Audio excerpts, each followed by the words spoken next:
हर हर गंगे हर हर महादेव। आप सभी पर महादेव की कृपा सदा बनी रहे। ज्येष्ठ महीने के कृष्ण पक्ष की एकादशी तिथि का व्रत रखने का विशेष महत्व है और इसे अपरा एकादशी के रूप में जाना जाता है। ऐसी मान्यता है कि अपरा एकादशी का व्रत करने से भगवान श्री विष्णु और माँ लक्ष्मी जी दोनों की ही कृपा प्राप्त हो जाती है। व्यक्ति धनवान और ऐश्वर्यवान बनता है। साथ ही एकादशी का व्रत करने वाले भक्तों के सभी पापों का नाश होता है। और इस बार की अपरा एकादशी के दिन विशेष संयोग बन रहे हैं। बहुत ही शुभ मुहूर्त में इस बार एकादशी का व्रत रखा जाएगा, लेकिन इस बार एकादशी की तिथि 2 दिन है। ऐसे में आपके मन में ये प्रश्न जरूर होगा कि एकादशी का उपवास किस दिन रखा जाएगा। तो चलिए आपको बताते हैं। एकादशी तिथि प्रारंभ होगी 2 जून रविवार की सुबह 5:05 से और समाप्त होगी 3 जून सोमवार की सुबह 2:41 पर।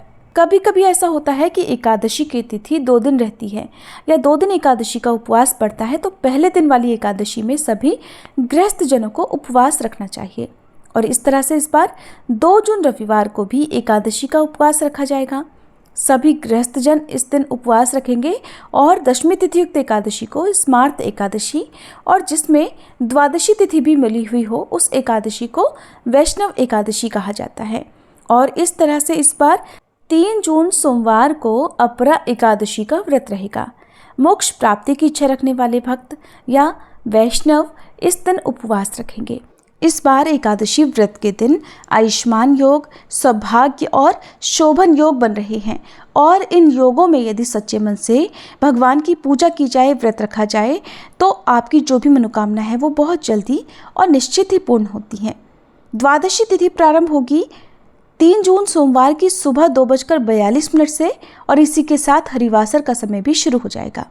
और द्वादशी तिथि 4 जून मंगलवार को 12:18 AM पर यानी कि सोमवार की ही मध्यरात्रि में समाप्त भी हो जाएगी।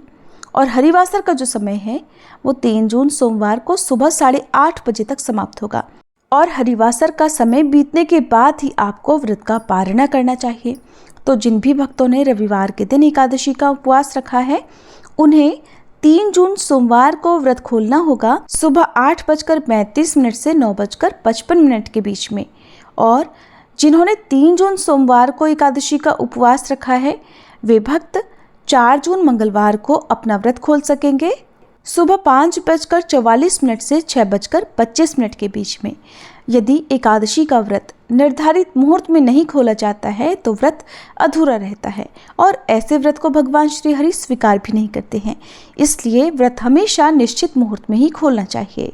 एकादशी के दिन सच्चे मन से भगवान विष्णु, भगवान श्री कृष्ण और माँ लक्ष्मी जी का पूजन करके विधि विधान से मंत्रों का जाप करके व्रत की कथा पढ़ने और सुनने के साथ ही व्रत का प्रारंभ करना चाहिए। दिन भर निराहार रहकर उपवास रखने के बाद शाम के समय पूजा करके, यदि आपकी सामर्थ्य निराहार रहने की ना हो तो फलाहार ग्रहण कर सकते हैं। अगले दिन शुभ मुहूर्त में पूजा करके व्रत का पारणा करके ही एकादशी का व्रत पूर्ण होता है। द्वादशी तिथि को गौ माता को गौग्रास देने से माँ लक्ष्मी जी की कृपा प्राप्त होती है, सभी पापों का नाश हो जाता है और ऐसे घर में कभी अकाल मृत्यु नहीं होती। इस प्रकार आप अपरा एकादशी का व्रत विधि विधान से रख सकते हैं। ये थी आज की वीडियो। अगर आपको जानकारी अच्छी लगी हो तो कमेंट बॉक्स में हरे कृष्णा लिखकर वीडियो को लाइक भी जरूर कीजिएगा। साथ ही इस दिन हमारे चैनल पर अपरा एकादशी की कथा सुनाई जाएगी। आप इस कथा को भी सुनना मत भूलिएगा।